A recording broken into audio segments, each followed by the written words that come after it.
বর্তমানে যে রাস্তায় অটোগুলা নামছে, মানে এদের কি কেউ পারমিশন দিছে? মাঝখানে ওরা পারলে মেট্রো রেলে ওটা অটো নিয়া। এখন ওনারা যদি পদক্ষেপ না নেয়, আমি লাঠি নিয়ে বেরুম, আমার বাসা পর্যন্ত যে কটা পাবো ও কটারে পিটামু। এই যে রাস্তার মাঝখানে গাড়িটা ঢুকাই দাও, তোমার পারমিশন আছে? এই মামা, এই তুমি যে রিক্সাটা এই সাইডে চাপো, এই সাইডে কি তুমি এই সাইডে এলে আর বেটারা যাবো খন্দা? আওয়ামী লীগ সরকার দেশ থেকে চলে গেছে আর আপনাদের কি নিয়মকানুন সব কিছু মরে গেছে?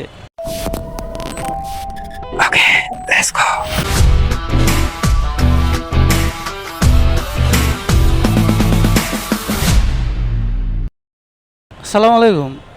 মানে একটা কথা জানার ছিল, এই যে বর্তমানে যে রাস্তায় অটোগুলা নামছে, মানে এদের কি কেউ পারমিশন দিছে?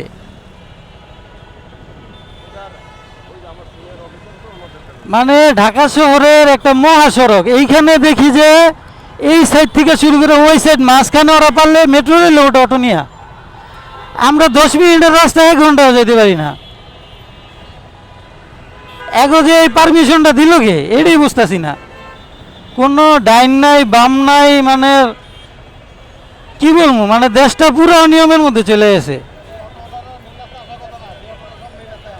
এখন ওনারা যদি পদক্ষেপ না নেয়, আমি লাঠি নিয়ে বেরুম, আমার বাসা পর্যন্ত যে কটা পাবো ও কটারে পিটামু। মানে চিন্তা করেন, আমার 6 মিনিটের রাস্তায় আমি লাঞ্চ করতে, আমার লাঞ্চ টাইম 1 ঘন্টা, আমি 1 ঘন্টায় বাসায় যেতে পারি না।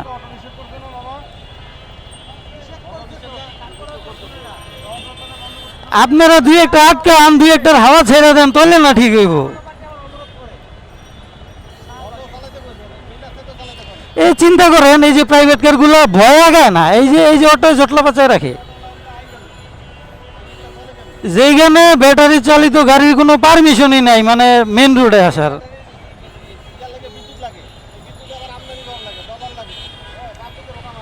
ঠিকই আছে ভাই, আমরা বেশি সুখে ছিলাম তো এতদিন। আঙ্গ এটা দরকার আছে, এটা আঙ্গ প্রাপ্য। কারণ আওয়ামী লীগ সরকার তো সব খেয়াল হয়েছে লুইটা বুইটা, এখন অটোওয়ালারা খাক।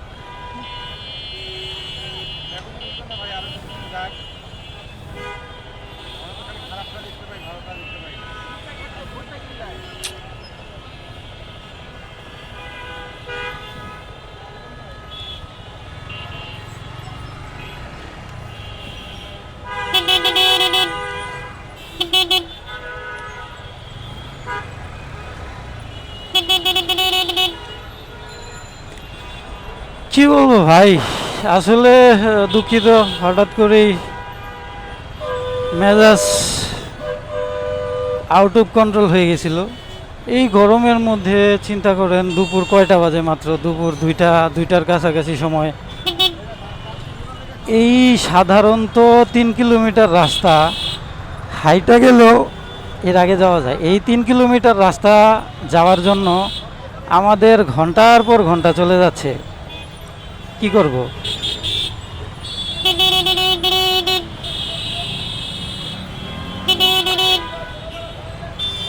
তুমি যে রাস্তার মাঝখানে গাড়িটা ঢুকাই দাও, তোমার পারমিশন আছে? হ্যাঁ, তোমার মেন রোডে নামার পারমিশন আছে? সবাই যায়, তুমি মাঝখানে হোকের লেগা। দেশটা বাপদাদর বানাইলেও না। বর্তমানে ট্রাফিক সার্জেনের দায়িত্বে যারা আছে, আসলে তাদের মুভমেন্ট, চলাফেরা, তাদের বডি ল্যাঙ্গুয়েজ দেখলে মনে হয় তাদের আসলে অনেক বয়স হয়ে গেছে। মানে বয়স হয়ে গেছে বলতে ধরেন তাদের সরকারি চাকরির বয়স শেষ, রিটায়ারমেন্টের সময় তারা বৃদ্ধ হয়ে গেছে, তাদের হাত পা আর চলে না। আসলে এইরকমই মনে হচ্ছে এখন। যদি আপনারা ট্রাফিক সার্জেন্ট ভাই যারা আছেন, আপনাদের যদি এরকম মনে হয় যে না আমাদের আর ভালো লাগে না, এই মামা, এই তুমি যে রিক্সাটা এই সাইডে চাপো, এই সাইডে কি তুমি এই সাইডে এলে আর বেটারা যাবো খন্দা? ভালো হয়ে যেও, ভালো হয়ে যেও, ভালো হইতে পয়সা লাগে না। যদি কোনো ট্রাফিক সার্জেন্ট বা ঊর্ধ্বতম কোনো কর্মকর্তা আমার ভিডিওটা দেখে থাকেন, তাহলে আপনাদের উদ্দেশ্যে একটা কথা বলতে চাই। মানে আওয়ামী লীগ সরকার দেশ থেকে চলে গেছে আর আপনাদের কি নিয়মকানুন সব কিছু মরে গেছে। মানে একটা সরকার, আমি তো পৃথিবীর ইতিহাস এরকম দেখি নাই যে একটা দেশের সরকার পরিবর্তন হইলে, একটা দেশের সরকার চেঞ্জ হইলে ওই দেশের হচ্ছে আইন কানুন নিয়ম নীতি সব কিছু পরিবর্তন হয়ে যায়। আমি তো এরকম দেখি নাই। তাহলে এখন কেন এমন হচ্ছে? আপনাদের হাব ভাব চলাফেরা অ্যাটিটিউড দেখলে মনে হয় আপনারা চাকরি করতেছেন, ডিউটি করতেছেন। মানে সকালবেলা ডিউটিতে আসলাম, আমার হাজিরাটা উঠলো, আবার হচ্ছে রাতের বেলা সন্ধ্যাবেলা হাজিরা শেষ করে চলে গেলাম। আপনারা তো কাজের কাজ কিছুই করতেছেন না। মানে কোন গাড়ির ড্রাইভিং লাইসেন্স আছে, কোন গাড়ির রোড পারমিট আছে, কোন গাড়ির চলার অধিকার আছে, এগুলা নিশ্চিত করতেছেন না। মানে রং সাইড দেখে যাইতেছে, এগুলা নিশ্চিত করতেছেন না, কিছুই করতেছেন না আপনারা।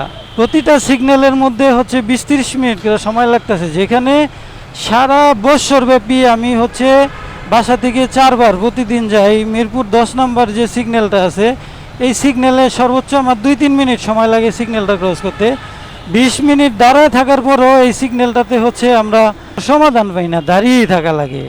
সিগন্যালের মাঝখানে দাঁড়িয়ে বাসগুলা লোক উঠাইতেছে, অটোগুলা ডাইনে বামে সব দিকে। আপনারা কাউকেই কিছু বলতেছেন না, কাউকে কোনো ভয় দেখাইতেছেন না, জরিমানা করতেছেন না, কোনো ন্যায় নীতি কোনো কিছুই করতেছেন না।